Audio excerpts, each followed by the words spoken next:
10월 5일 말씀 오늘 함께 나누도록 하겠습니다. 오늘 10월 5일 말씀은 그리스도인은 죄로부터 깨끗해졌습니다. 입니다. 그리스도인은 죄로부터 깨끗해졌습니다. 성경 구절입니다. 너희 중에 이와 같은 자들이 있더니 주 예수 그리스도의 이름과 우리 하나님의 성령 안에서 씻음과 거룩함과 의롭다 하심을 받았느니라. 고린도전서 6장 11절입니다. 우리가 예수님을 믿고 거듭난 순간 우리의 모든 죄를 깨끗이 씻겨졌습니다. 우리는 모든 죄로부터 자유로워졌습니다. 성경은 우리에게 말해주고 있습니다. 그러므로 누구든지 그리스도 안에 있으면 새로운 피조물이라. 옛것은 지나갔으니 보십시오. 새 것이 됐습니다. 고린도후서 5장 17절입니다. 우리는 완전히 새롭게 태어난 새로운 피조물입니다. 그리고 만약에 우리가 죄를 지었을 때 그 사실을 회개하면 하나님께서 용서해 주신다고 성경은 우리에게 약속하고 있습니다. 마치 여러분이 잘못을 했을 때 부모님께 용서를 구하면 용서해 주시는 것과 같습니다. 하나님께서는 좋으신 아버지이십니다. 그러나 다 용서해 주신다고 해서 마음대로 살라는 것은 아닙니다. 거듭난 그리스도인은 더 이상 죄를 짓지 않을 수 있습니다. 우리 안에 의의 본성이 있기 때문입니다. 우리는 더 이상 죄인이 아니라 의인입니다. 그렇기 때문에 우리는 더 이상 죄를 짓지 않을 수 있습니다. 얼마나 신나는 말씀인가요? 우리는 죄로부터 완전히 자유로워질 수 있습니다. 그러므로 오늘 여러분 안에 있는 의의 본성을 생각하며 의인처럼 살기로 결단하고 행동하십시오. 할렐루야. 자, 오늘은 죄의 씻음에 대한 부분, 다른 말로 죄의 사함에 대한 부분을 나누고 있습니다. 우리가 죄인의 신분에서 예수 그리스도를 영접할 때 의인의 신분으로 바뀌었다고 이 하나님의 의에 대한 부분에서 함께 나누었습니다. 이 죄도 마찬가지입니다. 우리가 거듭났다라는 것은 예수 그리스도로 말미암아 거듭났다라는 것은 완전히 새롭게 된 존재를 말하는데요.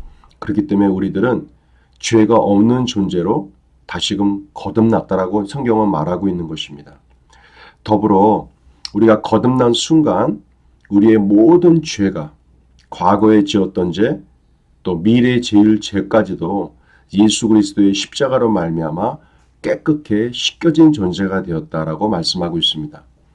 그렇다면 우리가 부지 중에 범죄할 때에 범죄할 수 있죠. 그런 때에 회개를 안 해도 되는가? 왜냐하면 죄 씻음을 다 받았으니까. 이렇게 말하는 분들이 종종 있습니다. 그렇지는 않습니다. 우리의 온 몸이 다 씻겨졌기 때문에 손이 더러워졌으면 손을 닦으면 되고 발이 더러워졌으면 발을 닦으면 되는 겁니다. 우리에게 숟가락이 하나 있는데요.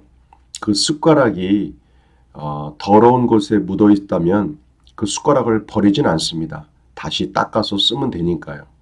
우리가 그리스도 안에서 새로운 존재가 되었지만 부지 중에 내가 죄를 범하였다면 하나님 앞에 꺼리낌을 갖고 있는 모든 죄들을 회개하고 하나님 앞에 용서를 구하게 될 때 우리가 다시금 씻음을 받게 되는 겁니다.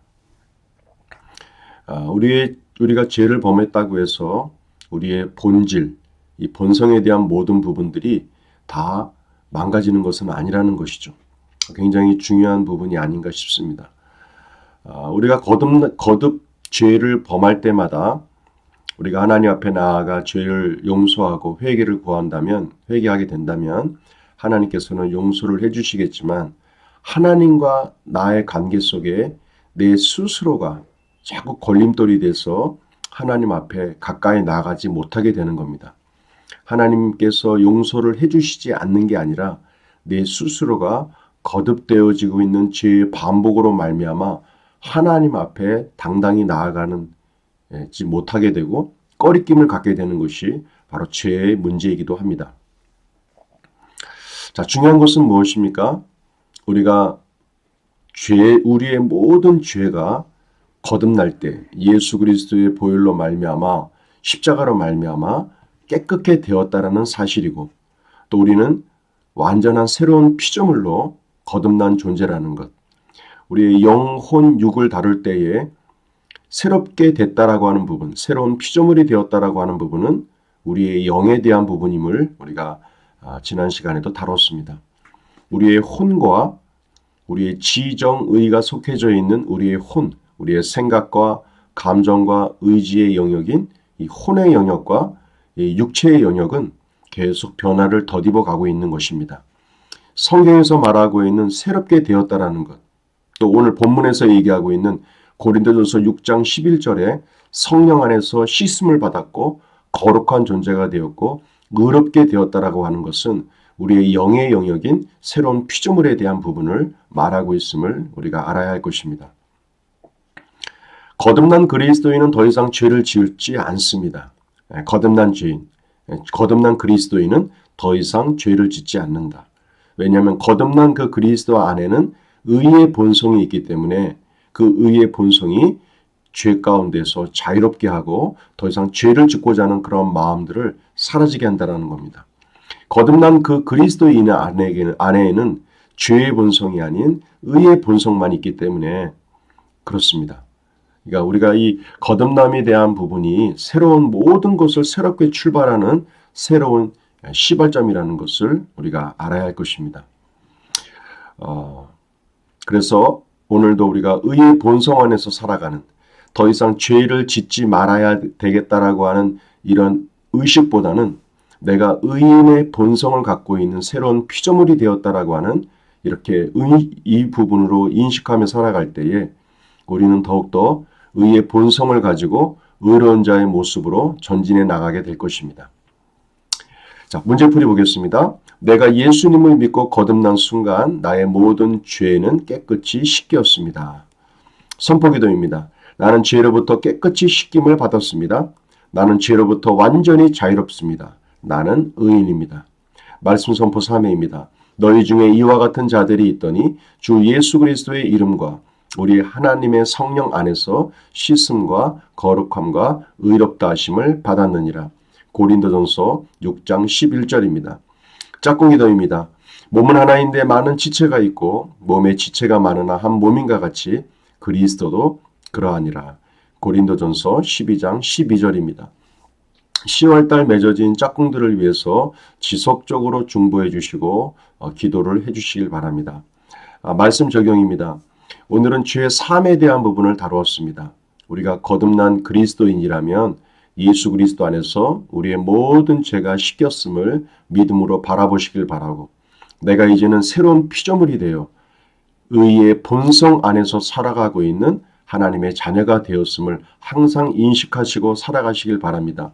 더 이상 죄의 종이 아닌 의의 종으로 살아가는, 내가 어떤 죄를 짓지 말아야지, 뭔가 하지 말아야지라고 하는 강박관념과 그 의식에서 살아가는 존재가 아닌 이제는 내가 의롭게 된 의로운 자라고 하는 의의 본성에서 살아갈 때 하나님께서 보시는 더 아름다운 열매들이, 또 의의 본성에 걸맞는 의인의 삶의 모습들이 우리의 삶 속에 열매 맺게 될 것입니다.